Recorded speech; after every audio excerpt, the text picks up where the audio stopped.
So my last question, and again, you mentioned imperial cult.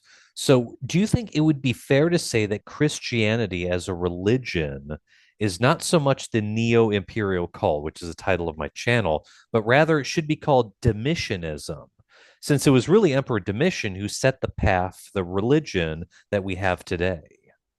It's not a bad kind of term, actually, because he was the final one. And so he would have been, Mhm.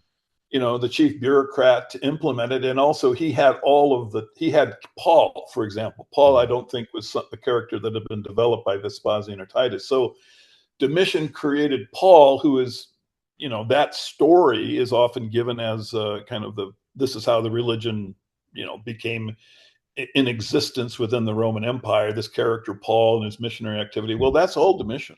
Mhm. Um, so Domitian is overlooked by history for for having had the power and culture that he really did, and it kind of is would be a coherent term, I would think. You know what I mean? It's Mhm. like actually giving him the credit for what he set into motion. Yeah, well, it's not a bad term.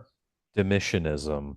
Commissionism, right? A little hard, I think, particularly knowing how demented he was. I mean, he was really one of the most insane of the Caesars. So I think a lot of Christians had a hard time swallowing the term, but that's one of the reasons why you really want to use it and why it's so legitimate. Is Christianity was, in hindsight, really pretty crazy. I Mhm. mean, a lot of faith and very little intelligence, is being animated, by the Mhm. text, and so it's Yeah. it's a sad history, and understanding the foundation of the religion is useful because it helps us go forward with a little more skepticism.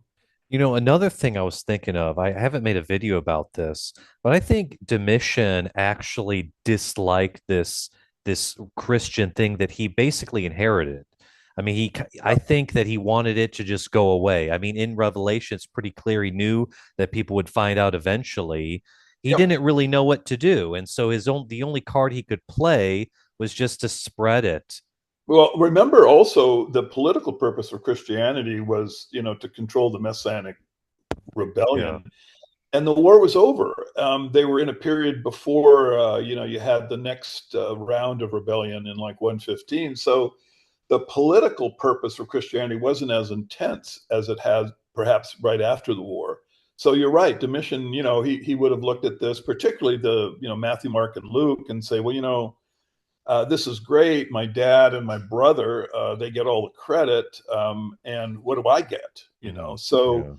um, yeah, and again, when you get into Caesar psychology, I just think this is not a world that normal people can really understand. I don't think I can, Hmm. hopefully, because they're psychopaths. They Yeah. are, they murder just, out of when they feel grumpy.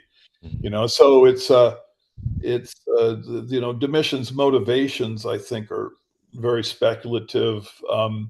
But it certainly did, to some extent go forward. His Domitian's family members were involved in the religion, and then somehow it is still around when Constantine, who was a Flavian, I mean, there's actually inscriptions. I mean, Yeah. this has been contested. Some people say, well, Flavian is just an honorary title. It doesn't really, mean anything. But there's actually inscriptions where Constantine flatly states that the original Flavians were his ancestors. Hmm. So, the religion is still around. Constantine is looking for some way to keep the slave system intact, and he goes, the good old Flavian religion.